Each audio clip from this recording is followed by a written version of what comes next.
Hi everyone, today we're going to go for a walk from the town of Largs to the town of Gourock. It's a distance of about 15 miles or 25 kilometres. Now I could use the coastal road and you'd have 5.5 hours of this kind of scenery. Very picturesque, but it might get a bit boring after a while. But for you guys, I'm going to do something different. I'm going to use the inland route, which is called the Old Largs Road, and it heads up over the moors. And today it should be very picturesque indeed. Anyway, I'm going to get some calories because I'm going to need them, and then I'll speak to you when we're on the road.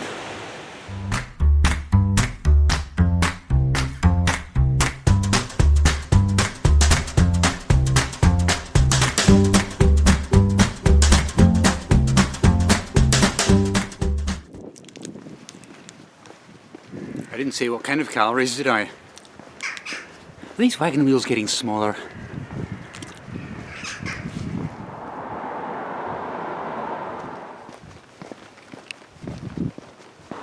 All week I've been checking the weather report for today, and every day it said no rain forecast. No rain, no rain. Last night I checked it before I went to bed. No rain. Checked it first thing this morning before leaving home. Again, no rain. So guess what? I arrive in Largs. It's raining. I'm hoping it's not going to be too heavy because I really would like some sunshine up in the moors. It is actually very scenic up there. Might put my hat on.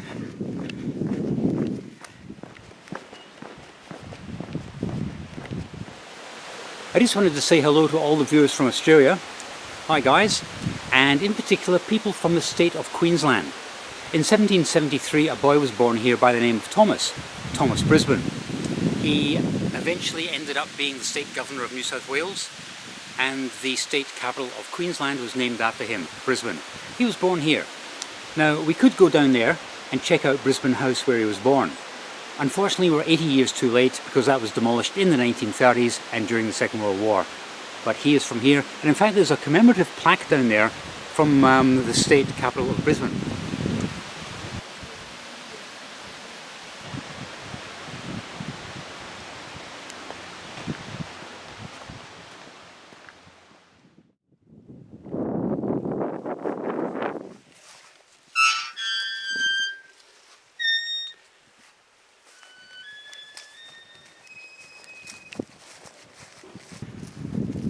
This path takes me to the prophet's grave. Which prophet? We'll find out in a minute.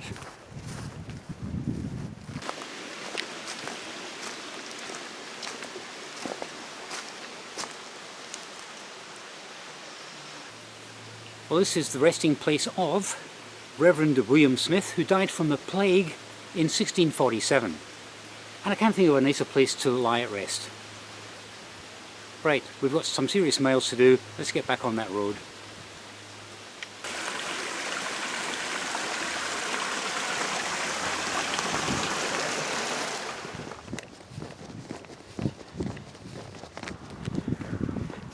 I've been on the road now for 45 minutes.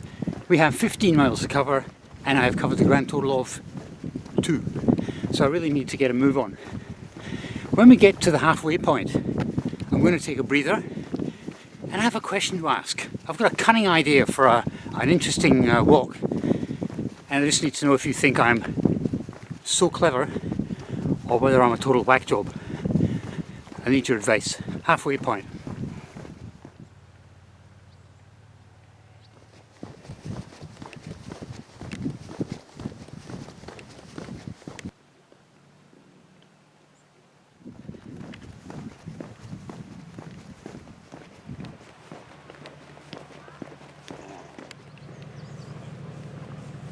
This is where things start getting a little bit interesting.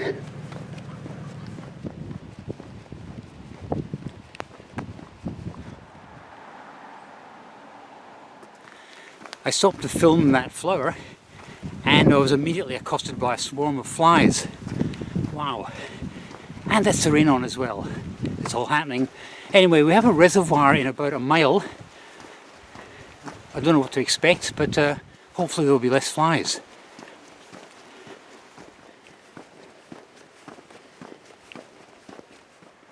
That's where we're heading, way up there. The first of the cattle grids. quite a few on this road. That is Outwoods Reservoir. And I'm only mentioning that because it's a location point on my map. At least I know where I am now. Not that you can get lost on this road. There's only one way in and one way out. But I was curious to see where I was so I could work out my mileage. 4.4 miles, 1 hour 25 minutes. Not doing too badly, but the flies are still following me. They're everywhere.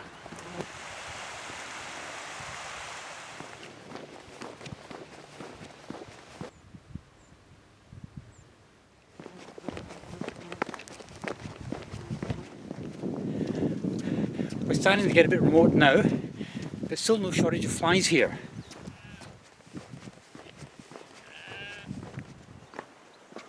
And another cattle grid. I keep thinking about how bleak this must be in the middle of winter.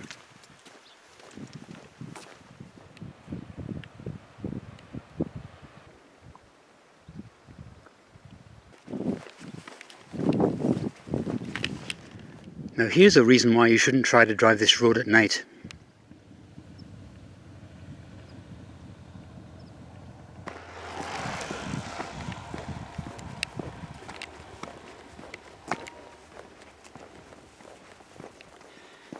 A motorbike, a cyclist and a sheep. That's the most traffic I've seen on this road in ages.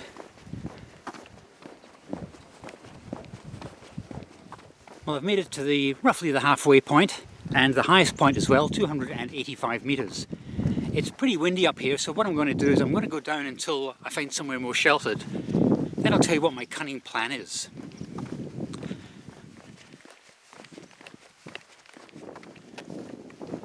It's windy and it's getting cold. We'll be fine. Okay, I've found a nice sheltered spot away from the wind, because it's really windy at the moment, but not by these pine trees. Right, my plan of action today was to walk 25 kilometers, 15 miles from Largs north to Gourock. My plan is maybe later on to walk from Gourock to Largs in reverse. What's the big deal? Well, I want to do it at night. And you might be wondering, why would I even want to consider doing that? Well, a few years ago, friends of mine did a charity walk in the Loch Lomond and Trossachs National Park north of Glasgow. And they walked overnight for 12 hours. They had the lamps on their heads, they had the torches and whatever, and they did this for charity. They were walking along gravelled roads and paths. I'm talking about a bitumen road here. It can be done, and I'm fit enough to do it. Why would I want to do it? That's the next thing. Years ago, I did a tour from Alice Springs in the dead centre of Australia. And it was Australian Pacific Tours, APT. And I went from Alice Springs to Uluru. It went across the border into Western Australia, Broome, the Kimberleys, back into the Territory, Devil's Marbles, to Alice Springs. The most memorable night of that trip was in the Tanami Desert near the Northern Territory, Western Australian border. As the campfire was dying down and everyone started filtering back to their tents for the night, I stayed up and I looked up and I couldn't believe the sheer blanket of stars that I saw above me. Okay, tonight you could go out and you could see some stars. You might even see the International Space Station zip by. But this was a sheer blanket of white almost. And I thought, this is so bright here. I could see the outlines of the bushes around me, and I'm sure that if I had something to read, I could have read it. There was so much light. And I've always wanted to experience that again. And the only place you can do it is here in the middle of nowhere where there's no light pollution. And that's why I'm thinking of doing an overnighter.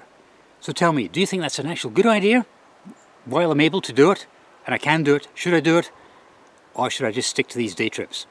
Let me know in the comments below. Right, let's get walking.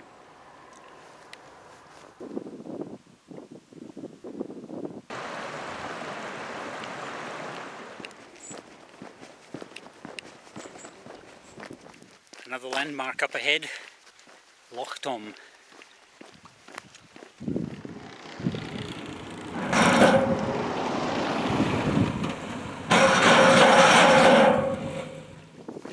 This must be rush hour.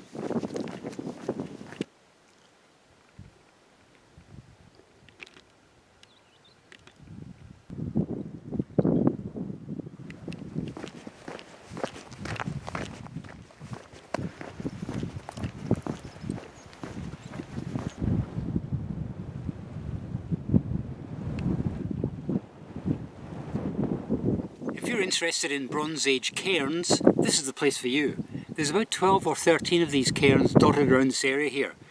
And my knowledge of the Bronze Age is, well, non-existent. So I had to do some research. I've written down something on a piece of paper, and the Bronze Age was between 2500 BC to 800 BC. So there you go. Right, I'm going to go walking.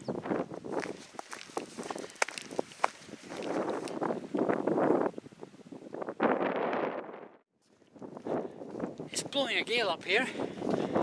Even though we hit the high point back there at 285 metres, that doesn't mean that it's downhill all the way to the finishing line. Oh no, loads of hills and the old legs are complaining, but we'll be fine, I hope.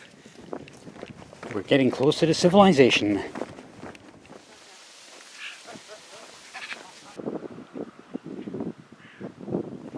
You know you've hit civilization when you've got a 30-mile-an-hour speed limit sign there and a golf course there.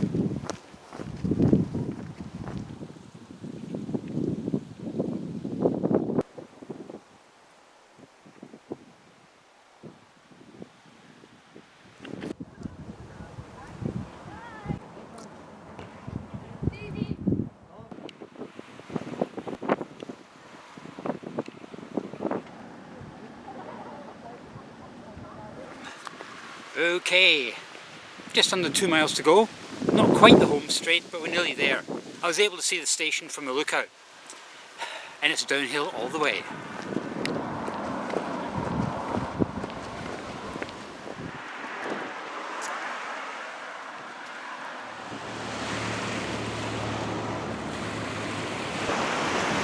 Nearly there. Well, I've made it to Gourock. I thought it would take about 5 hours and 30 minutes, and it actually took 5 hours and 21 minutes. So that's pretty good going, a good estimate.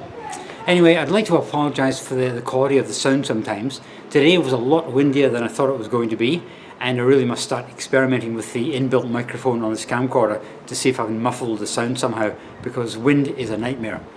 Anyway, let me know what you think about my return walk during the night, whether you think it's a good idea or whether I should avoid that at all costs.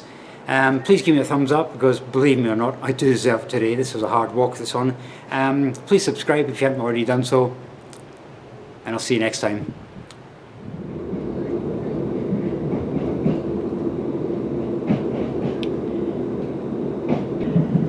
I